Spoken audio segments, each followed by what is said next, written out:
आइए मित्रों, अब हम विश्व मैत्री अभियान की अगली कड़ी प्रारंभ कर रहे हैं।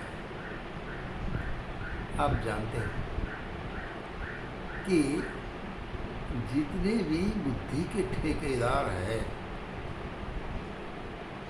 वो लोगों ने इस दुनिया में इतनी अशांति पैदा कर दी है कि न पूछो।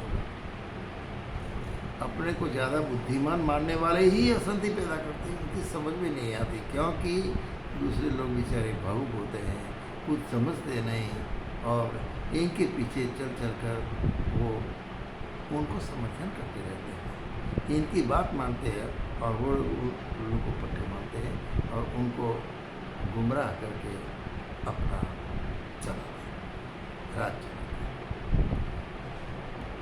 तो ये चारों ओर हम जहाँ भी विश्व में देखें, अशांति अशांति फैले हुए है, अराजकता फैली हुई है, कहीं भी शांति का नाम और निशान नहीं रहा है। लोग इतने स्वार्थी, कपटी, छल, प्रपंच, मारकाट आदि से ग्रस्त है कि पूरी मानवता मर गई है, मानवता समाप्त हो गई है। ऐसी परिस्थितियों में शांति को प्राप्त करना, शांति स्थापित करना बहुत मुश्किल है।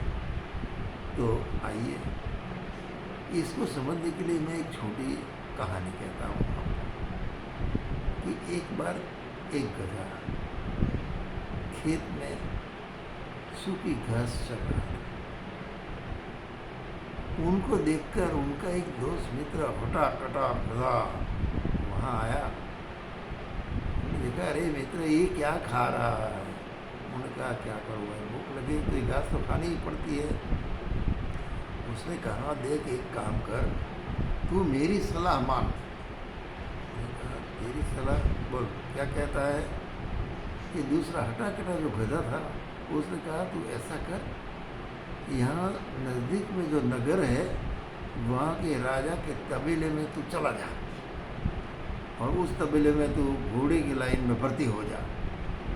उन्हें कहा अरे दोस्त, कैसी बात करता है? अगर मैं वहाँ चला जाऊँ और घोड़े की लाइन में भर्ती हो जाऊँ, लोग मुझे पहचान लेंगे तो फिर डंडा मार मार के मेरे तो खाल उखाड़ देंगे, ये मैं नहीं जा सकता। उसने कहा तू बेकार चिंता करता है, तू जानता नहीं। अच्छा क्या बात है? हाँ तू भर्ती हो जा, मैं सच कहता हूँ, क्योंकि वहाँ के लोग इतने हैं अनपढ़ कि वो लोग तुझे घोड़ा ही मान लेंगे। हाँ एक बात जरूर है कि तेरा कद छोटा है, लेकिन है तो घोड़े जैसा। और वहाँ के लोग तो ये मानते हैं, वहाँ के तमिला वाला तो ये मानता है कि जिसको पूंछ होती है वही घोड़ा होता है, बस। अब तुझे भी घोड़ा मान लेगा। तो जानता है वहाँ जाने के बाद क्या होगा? सुबह में चना खाने को मिलेगा, दोपहर को हरी हरी घास खाने को मिलेगी, रात को मस्ती से तबले में सोने को मिलेगा। अरे तेरी सारी चिंताएं गायब हो जाएगी, मेरी बात मान ले और जैसे बने इतने जल्दी उस तबेले में भर्ती हो जाए। गधे ने सोचा कि अपनी बात तो बहुत अच्छी है, लेकिन मुझे एक शंका है। और किस बात की तुझे शंका है? शंका ये है कि मैं वहाँ चला जाऊँगा तो तबेला वाला तो मुझे पहचान जाएगा, क्योंकि वो तो घोड़ा में रहता है, घोड़े का तबेला वाला है, तो वो मुझे पहचान जाए। उन्होंने कहा है वो नहीं पहचानेंगे, वो तो इतना बुद्धू है कि एक तो तेरा कद तो तेरा जो आकार प्रकार है वो घोड़े जैसा है, तो छोटा है, और तेरा पूँछ है।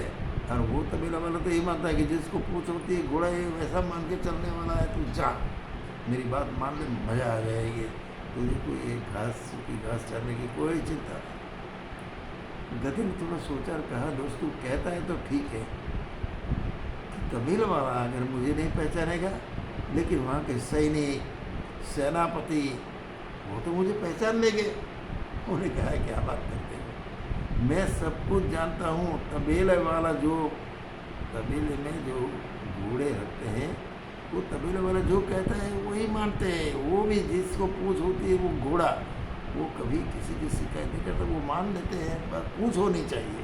और तेरी पूछ भी है, अब तो घोड़ा जैसा है, इसीलिए तू शंका मत कर। अच्छी बात मैं तुझे बता रहा हूँ, तो चला जा। अब इसके बाद में उसको बहुत आनंद आने लगा। फिर भी उनको शंका, उसने कहा अच्छा चलो मान लेता हूँ कि तबेला वाला ने मुझे पहचानेगा, सैनिक नहीं पहचानेंगे, सेनापति नहीं पहचानेगा, लेकिन भाई साहब राजा तो पहचान लेगा ना। उन्होंने कहा मूर्ख कहीं का, मैंने कहा नहीं कि सैनिक, सेनापति और तबेला वाला जो कहता है ना वही तो राजा मान लेता है। वो कभी इसकी शिकायत नहीं करेगा, वो तो तुझे घोड़ा ही मानेगा। बस तू तो जितनी जल्दी हो उतनी जल्दी भर्ती हो जा। भाई साहब इसके बाद बनकर ये जो गधा था घोड़ा बनने तबेले में चला गया। मैं किसकी बात बता रहा था? गधे की। कौन गधा? मैं आज की लोकशाही की बात बता रहा हूँ आपको। आज लोकशाही कैसी है? ऐसे बुद्धिजीवी लोग जो है वही जो करते हैं उसके पीछे पीछे सब चलने वाले हैं। अगर ऐसे चलता रहेगा, आज तक जो चला है, तो सारी अशांति का जड़ वही है। उस जड़ को निकाल फेंकने के लिए वैसे ही लोगों को आगे आना पड़ेगा। जो बुद्धिजीवी वर्ग है वो जो अफवाह फैला रहा है, संगठन कर रहे हैं, न जाने दुनिया भर की चर्चाएँ कर रहे हैं, सलाह दे रहे हैं, उसके सामने जो सत्य को समझते हैं उन लोगों को भी वैसे ही संगठित होना पड़ेगा। अगर जब तक वो संगठित नहीं होगा तो फिर इनकी बात लोग मानेंगे, इनके पीछे चलेंगे, अशांति से जीना पड़ेगा, सब कुछ होगा भाई साहब।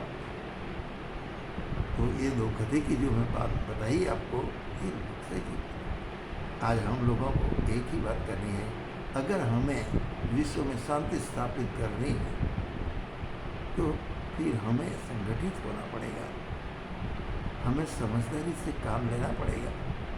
और समझदारी से काम लेकर उन बुद्धि के ठेकेदार जो कहते हैं उसको नहीं मानना है, उसको प्रेम से समझाना है कि भैया ये गलत है, ये अच्छी बात नहीं है, हम मनुष्य हैं, इस सृष्टि के राजकुमार हैं, हमें मानवता के लिए जीना है, मानवता के लिए सब कुछ करना है, मानवता के अलावा हम दूसरा सोच ही नहीं सकते।